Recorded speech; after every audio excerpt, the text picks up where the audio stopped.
사랑이기에 더욱 빛나고 아름답습니다. 자, 이런 말이 있어요. 아는 만큼 보이고 아는 만큼 사랑한다는 말이 있습니다. 그렇습니다. 우리가 하나님을 아는 만큼 사랑할 수 있습니다. 그 알미 신앙생활의 가장 중요한 요소가 되는 것입니다. 자, 그 사랑을 알기 위해서 우리가 전제 조건으로 다루는 것은 그 하나님의 사랑을 알기 위해서는 하나님의 은혜를 먼저 알아야 됩니다. 하나님이 얼마나 풍성한 은혜로 우리와 함께 하는지를 우리가 알아야 되는 것입니다. 자, 은혜는 값없이 주는 하나님의 사랑이 보좌에서 흘러나오는 것입니다. 오늘 로마서 3장 23절 우리 다 같이 다시 한번 읽어볼게요. 시작. 모든 사람이 죄를 범하였음에 하나님의 영광에 이르지 못하더니. 자, 모든 사람이 죄를 범하였다고 합니다. 자, 인간은 하나님의 진노의 심판을 피할 수 없을 만큼 죄악으로 죽어야 할 운명이었습니다. 우리는 모두가 죄인이거든요. 범죄자라고 낙인 찍힌 인생입니다. 전과자입니다. 자, 그래서 앞과 뒤, 옆이 꼭 꽉 막혀 있습니다. 자, 이런 앞과 뒤, 옆 다 막혀 있어요. 죄로 인해서 하나님과 단절됐습니다. 하나님과 깨어진 관계를 어떻게 회복할 방법이 없습니다. 우리가 율법을 다 지킬 수도 없죠. 하나님이 원하는 거룩함에 참여하기도 버겁죠. 그래서 어떻게 해야 그 하나님과 소통할 수 있을까? 죄가 없다면 좋겠는데 죄를 우리가 다 지었다라고 로마서 3장 23절에 말하고 있거든요. 여전히 죄를 짓고 있고 꽉 막혀 있습니다. 뭔가 소통이 남북의 단절처럼 하나님과 우리의 관계가 꽉 막혀 있었어요. 자, 이때 위로부터 내려오는 굿뉴스가 들려옵니다. 율법 외에 하나님의 의가 나타났다라고 하는 굿뉴스가 들려오기 시작합니다. 자, 우리 살 길이 드디어 열렸습니다. 왜냐? 율법 외에 하나님의 의가 나타났다. 자, 우리가 율법을 지켜야만, 하나님의 말씀을 지켜야만 하나님과 단절을 면할 수 있고 심판과 정죄를 면할 수 있는데 율법을 지킬 수 있는 사람이 거의 없는 거죠. 아예 없는 거죠. 왜? 모든 사람이 죄를 졌기 때문에 그 죄의 대가는 사망이잖아요. 그래서 이 단절을 소통으로 바꿀 수 있는 인간적인 어떤 힘이 전혀 없었습니다. 그래서 하나님께서 선포하시는 겁니다. 율법 외에 하나님의 의가 나타났다. 하나님의 의는 뭘까요? 오늘 본문에 나옵니다. 하나님의 의. 그 하나님의 의가 나타나서 관계 단절을 이제 소통으로 대전환시키는 역사가 있습니다. 죽을 수밖에 없는 인생에게 살 수 있는 길을 열어주신 것입니다. 자, 그렇습니다. 접근 불가. 하나님 앞에, 그 영광 앞에, 하나님의 거룩함 앞에 인간은 접근 불가였어요.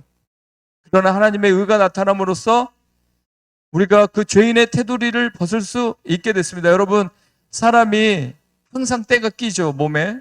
항상 때가 낍니다. 그래서 샤워를 해야 되고 목욕을 해야 돼요. 가만히 있어도 때가 끼는 거예요. 죄도 마찬가지예요. 우리 죄가 계속 침투하게 돼 있어요.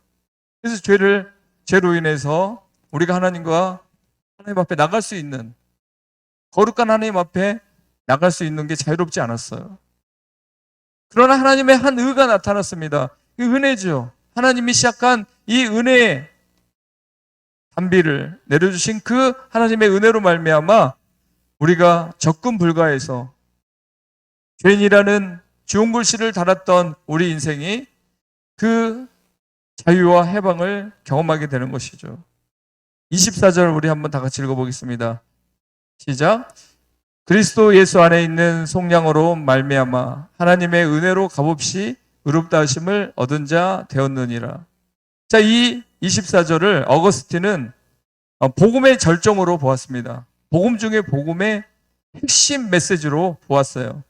그리하여 이 선이야말로 첫 번째 창조의 행위를 능가하는 재창조의 행위로서 곧 완전한 무에서 완전한 유회로의 창조 행위라고 어거스틴은 말했습니다. 그렇습니다. 하나님은 다 죽어간 인생들을 하나님의 의를 통해서 재창조한 거예요. 그리고 다시 성령을 통해서 생기를 불어넣어서 우리를 그리스도의 용사로 세워주셨다는 것입니다. 자, 그리스도 예수 안에 있는 속량으로 말미암아 하나님의 은혜로 값없이 의롭다 하심을 입었다. 값없이, 은혜라는 것은 값없는 거예요. 하나님의 불강력적인 은혜로 우리를 속량하셨어요. 여기에서 속량은 여러분이 알다시피 예전에 로마 시대에는 노예들이 참 많았죠. 그 노예들을 돈 주고 사잖아요. 그 노예는 그 속전이라는 그 돈을 지불하고 그 노예를 사면 그 노예는 해방되는 거예요. 그 억압에서 해방되는 거예요. 종에서 해방되는 거예요. 자, 그와 같이 예수님이 자기의 피값으로, 자기의 생명으로 속전, 돈을 지불하고 속량한 돈을 지불하고 우리 죽을 인생을 사버린 거예요. 입양시켜버린 거죠. 우리를 자녀로 삼아주신 거죠. 속전, 이 속량, 이 속량으로 말미암아 하나님의 은혜로 값없이 우리가 의롭다 하심을 얻게 되었다는 것입니다. 스스로는 결코 의롭게 될 수 없는 인간에 대해 하나님께서 당신의 아들의 십자가 은혜로 의롭다 하셨습니다. 값없이 주시는 하나님의 은혜는 바로 예수 그리스도의 그 무엇과도 바꿀 수 없는 값진 십자가 보혈로 말미암는 대속의 은혜입니다.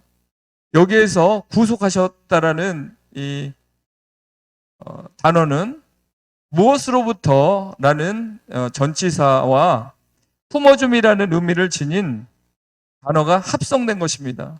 자, 인간을 얽매고 있던 죄와 죽음의 속박에서 완전하게 분리하여 해방시키는 것을 말합니다. 진정 죄인의 신분이 의인의 신분으로 변화되는 이 사실이야말로 복음 중에 최대의 복음인 것입니다. 자, 우리가 이러한 어마어마한 혜택과 은혜를 입은 자라는 거예요.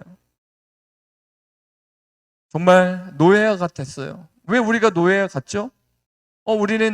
난 노예가 돼본 적이 한 번도 없는데, 자, 예수님은 너희는 마귀의 자녀라고 바리새인과 그 무리들을 마귀 아비로부터 났다라고 했습니다. 우리는 아브라함이 우리의 조상인데 우리가 왜 마귀로부터 났냐? 자, 마귀가 사람들을 돈의 노예로, 쾌락의 노예로, 두려움의 노예로 붙들었어요. 그래서 우리는 두려움과 또 우상숭배, 그리고 물질의 노예, 탐심의 노예, 이 어마어마한 이 죄의 노예가 돼서 살고 있었어요.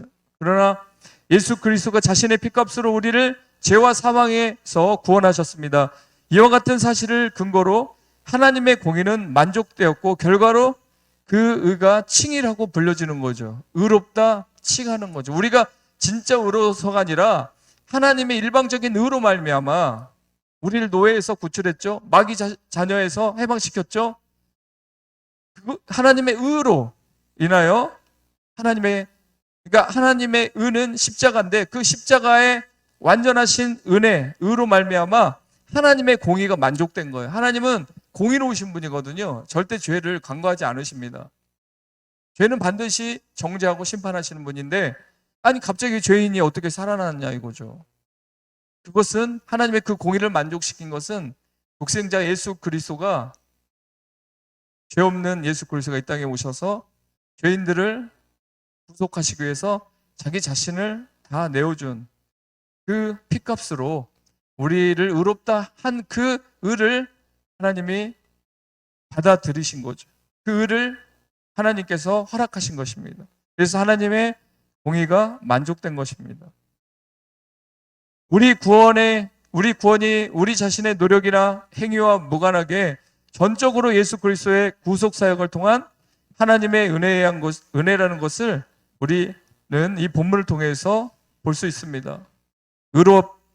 의롭다함을 얻다, being justified, 그리고 NIV에는 justified라는 의미로서 의롭게 얻었다, 의로움을 얻었다, 의롭다고 취급되다라고 우리가 정말 죄인에서 이런 놀라운 신분의 변화를 얻게 된 것입니다. 법적 용어로서 우리는 의롭다는 거예요. 법적으로 의롭다면 의로운 거잖아요. 그렇죠?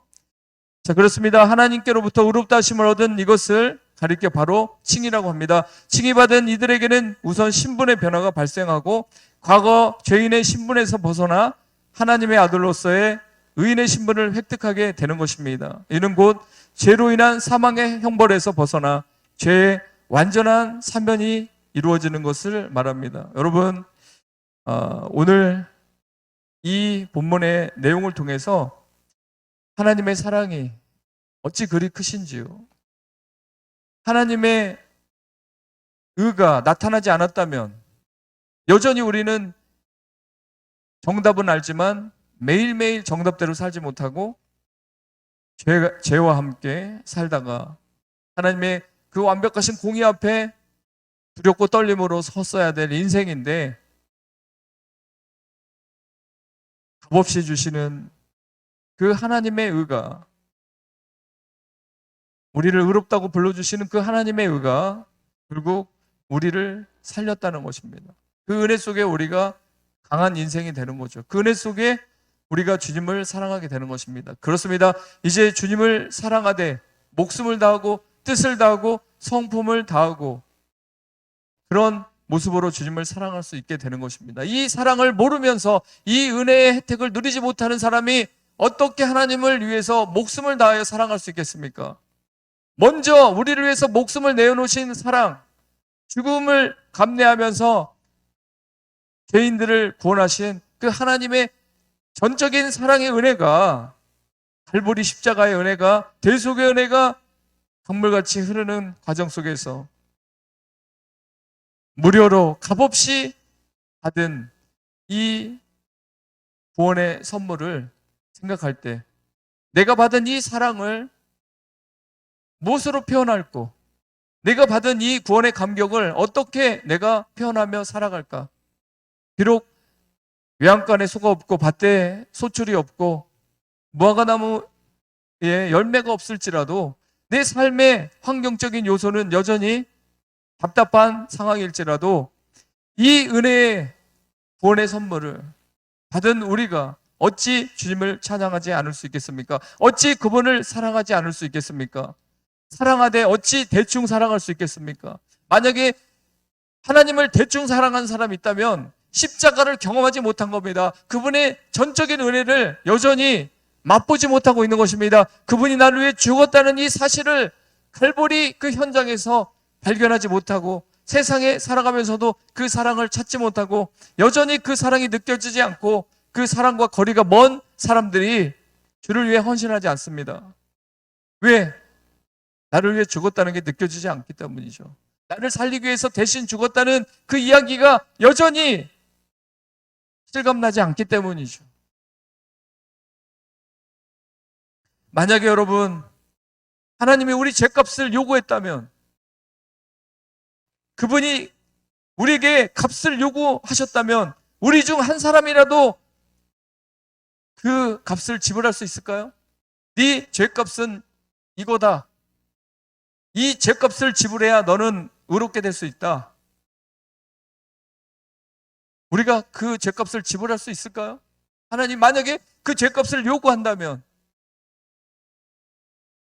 억만장자라도 그 죄값을 지불할 수 없습니다. 돈으로 구원받을 수 없기 때문이죠. 생명이 생명을 낳는 거죠. 그렇습니다. 선물로 주셨기에 거저 의롭다 하심을 우리가 얻게 된 것입니다. 루터는 이것을 공로 없이로 번역하기도 했습니다. 이처럼 하나님으로 말미암은 칭의는 예수의 보혈의 공로를 의지하지 않고서는 우리가 어떤 수단과 방법을 강구할지라도 얻을 수 없는 귀한 것입니다. 그래서 이 칭의의 사건, 우리는 모든 사람이 범죄했고 여전히 죄를 짓고 있는 인생이지만, 그래서 하나님 앞에, 그 영광 앞에 접근 불가 그런 인생이었지만 그리스도 예수 안에 있는 속량으로 말미암아 하나님의 은혜로 값없이 우리가 의롭다 하심을 입은 자가 되었습니다. 하나님이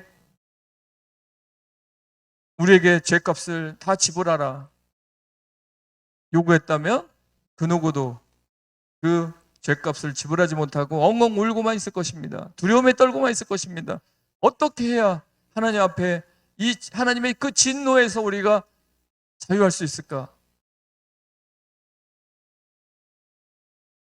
하나님께서 예수를 자신과 그의 피를 믿고 회개할 자 사이에 다시 화목을 이루게 하기 위한 제물로 삼았다고 밝히고 있습니다. 25절 다시 한번 다 읽어보겠습니다. 25절 시작. 예수를 하나님이 그의 피로써 믿음으로 말미암는 화목제물로 세우셨으니 이는 하나님께서 길이 참으시는 중에 전에 지은 죄를 관가하심으로 자기의 의로우심을 나타내려 하심이니. 화목제물은 하나님과 인간 사이에서요 그 관계를 회복하기 위한 반드시 그 우리 인간의 죄를 대신 해결해 줄 수 있는 그런 분이 화목제물이 될 수 있는 것입니다. 그렇습니다. 주님은 하나님과 우리가 화목할 수 있도록 자기 자신을 내어주면서 하나님과의 소통의 다리를 놓으신 것입니다. 화목제물은 화해하게 하는 것, 속죄를 얻기 위한 선물이며 인간과 하나님과의 화해의 장소는 속죄소 갈보리 언덕인 것입니다. 하나님과 화해의 장소, 갈보리 십자가 위, 성결의 꽃으로 우뚝 선 십자가 그 현장인 것이죠. 우리 구약의 속죄소, 피를 뿌리는 그 속죄소. 지금도 마찬가지입니다. 예수 그리스도는 우리와 하나님과의 관계가 항상 친밀하고 은밀하고 또 거룩한 만남이 이어지기를 간절히 원하죠. 그러나 우리가 그거에 충족되지 못합니다. 그 삶을 주님의 요구에 우리가 합당하게 살아가기 역부족입니다. 그럴 때마다 우리는 예수의 보혈을 붙잡는 거죠. 주님의 보혈을 붙잡는 거예요. 주님의 십자가에 그 피를 흘리신 그 공로를 우리가 붙드는 거예요. 그래서 그것을 믿는 거예요. 나는 죄인이지만 주님이 나를 위해 대신 죽었다. 여전히 그 사랑이 유효하다. 십자가 붙드는 자에게, 회개하는 자에게 여전히 주님은 그 죄를 간과하신다. 넘어가신다. 못 본 죄 하신다. 지나간 그 모든 것들에 대해서 간과하시겠다는 거예요. 화목제물이 있기 때문에 예수 그리스도가 아직도 우리 하나님과 우리 죄인들 사이에서 중재 역할을 해주시기 때문에 그 화해 장소에서 우리는 거룩한 교환을 하는 것입니다. 우리의 모든 썩은 것들을, 우리의 모든 쓰레기들, 우리의 모든 노폐물들을 십자가 갈보리 언덕 앞으로 갖고 가서 거긴 다 쏟아놓고 그 모든 폐물을 처리하시고 우리에게 좋은 곳으로 위로부터 내려오는 것들을 우리에게 부어주시는 거룩한 홀리 익스체인지가 일어나는 거죠. 바로 이 장소, 갈보리산 십자가, 교회, 여러분 안에 있는 성전, 여러분이 찬양할 때마다, 교회에서 찬양할 때도 그렇지만 집에서 보혈의 찬양을 부를 때마다, 그 십자가를 생각할 때마다 그 장소에서 놀라운 보이지 않는 영적 세계의 선순환이 이루어진다는 거예요. 바로 그 의롭다시는 그 하나님의 선포가 여전히 현재 진영으로 이루어지고 있는 그 삶 속에서 우리가 살고 있다는 것입니다.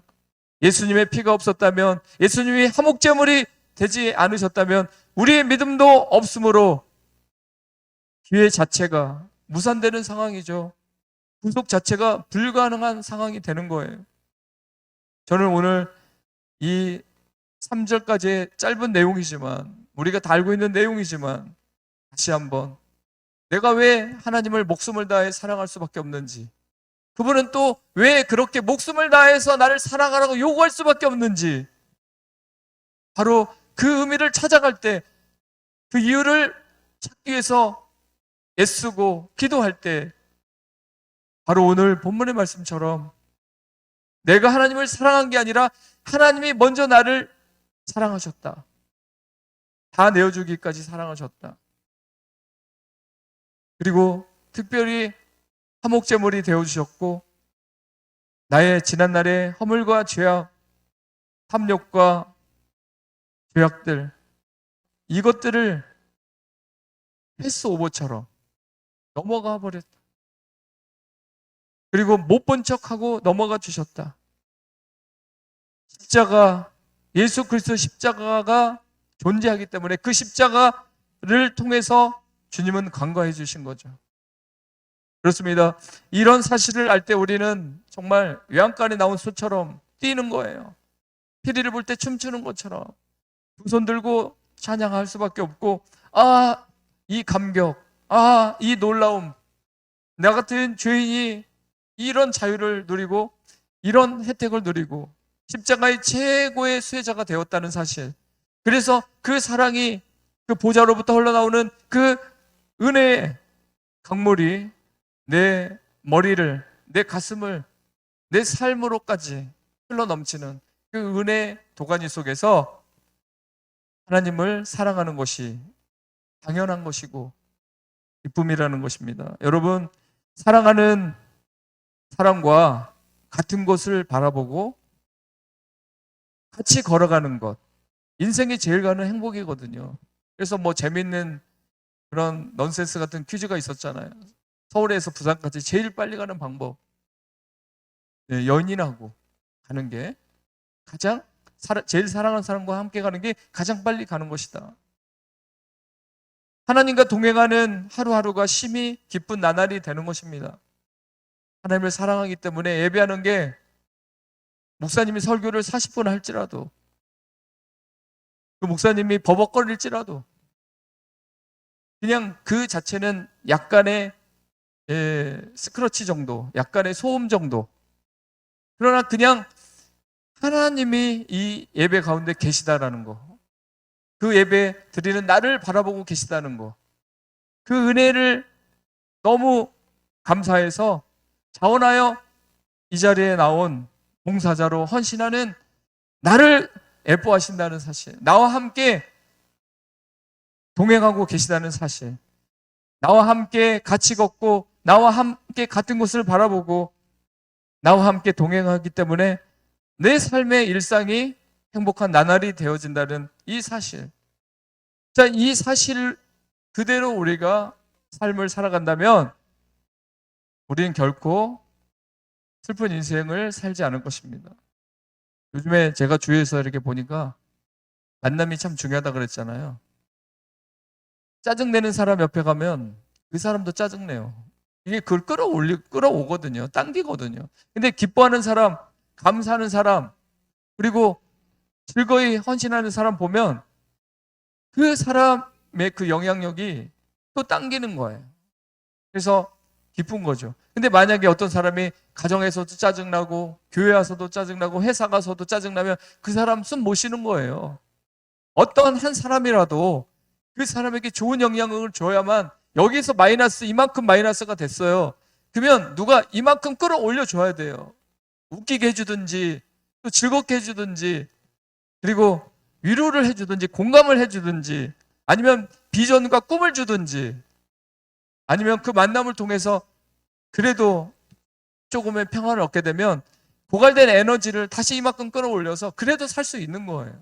그래서 우리가 그 잃어버렸던 것을 되찾는 가장 좋은 장소가 교회, 예배라는 거죠. 갈보리 십자가, 하나님과 화해하는 그 장소, 하나님과 하나 되는 장소, 하나님과 같은 시선으로 바라보며 귀한 대화를 할 수 있는 장소, 바로 예배가 드려지는 공간인 교회, 여러분의 성전인 것입니다. 여러분, 오늘 꼭 기억하십시오.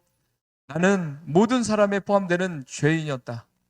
여기에서 10사람만 열애시켰다면 혹시라도 내가 이 범죄자에 들어가진 않겠죠. 근데 성경은 모든 사람이 죄를 범했다고 못 박았어요. 더 이상 나는 뭐 조금 죄를 진 것 같긴 하지만 그런 범죄자들하고는 다릅니다라는 생각 자체를 여러분 거부해야 됩니다. 나는 그냥 범죄자 전과자예요. 그래서 하나님 접근 불가, 그 영광 앞에 감히 찬양을 해도 하나님 받을 수 없고 내가 뭘 드려도 하나님 너 같은 애 거는 안 받아. 그럴 수밖에 없는 운명이었어요. 그러나 그리스도 안에 있는 속량으로 말미암아 하나님의 은혜로 값없이 의롭다 하심을 얻은 자가 되었어요. 하나님의 의가 나타났다. 드디어 하나님의 의가 나타났다. 그래서 우리가 살 길이 열렸다. 예수 그리스도가 화목제물이 돼서 그 피값으로 하나님과 우리의 관계를 다시 깨어진 관계를 회복의 관계로 이어주셨습니다. 그리고 가운데 그 전에 지었던 모든 죄들을 간과해 주셨다. 그 죄를 묻지 않는다. 여러분, 뭔가 묻지 않는다 했을 때는 상당한 어떤 놀라운 어떤 자유가 있는 거거든요. 우리는 뭔가 이렇게 누가 우리 허물과 우리의 잘못된 거를 하나하나 지적하고 묻기 시작하면, 따지기 시작하면 숨도 못 쉬죠. 근데 딱 시작도 하지 않고 묻지 않는다. 너의 그 연약함으로 지었던 죄들, 죄성으로 인해서 그 죄가 끌어당기는 그 세상에서 지었던 그 죄들 넘어가겠다. 이게 다 화목제물 대신 예수 그리스도의 그 피로 말미암아 우리의 죄를 다 용서해 주신 하나님의 의로 인하여 우리에게 주어진 선물이다. 무료로 우리에게 준 선물이라는 거. 자, 이렇게 무료로 주신 선물을 우리가 가슴에 새긴다면 기꺼이 내 인생, 그 은혜로 다시 태어난 인생, 재창조된 인생, 그렇다면 하나님을 영화롭게도 하며 목숨을 다해 사랑할 수 있다. 예배를 드려도 최선을 다할 수 있다. 우리가 온라인 예배로 이렇게 드려도 예전에 행했던 자세와 태도, 왔다 갔다 하고 산만하게 하고 또 오늘도 시간이 됐으니까 켜야 되고 이따가 나는 드라마를 봐야 되고 이따가 나는 뭘 봐야 되는데 그때까지만 참자. 그래도 예배인데 참자. 이런 개념이 아니라 그 시간을 최고의 축제로 생각하고 최고의 모습으로 그 예배를 드리는 그런 모습으로 살아가는 그 자체가 분명히 여러분이 하나님을 사랑하고 있는 증거가 될 줄 믿습니다. 그렇습니다.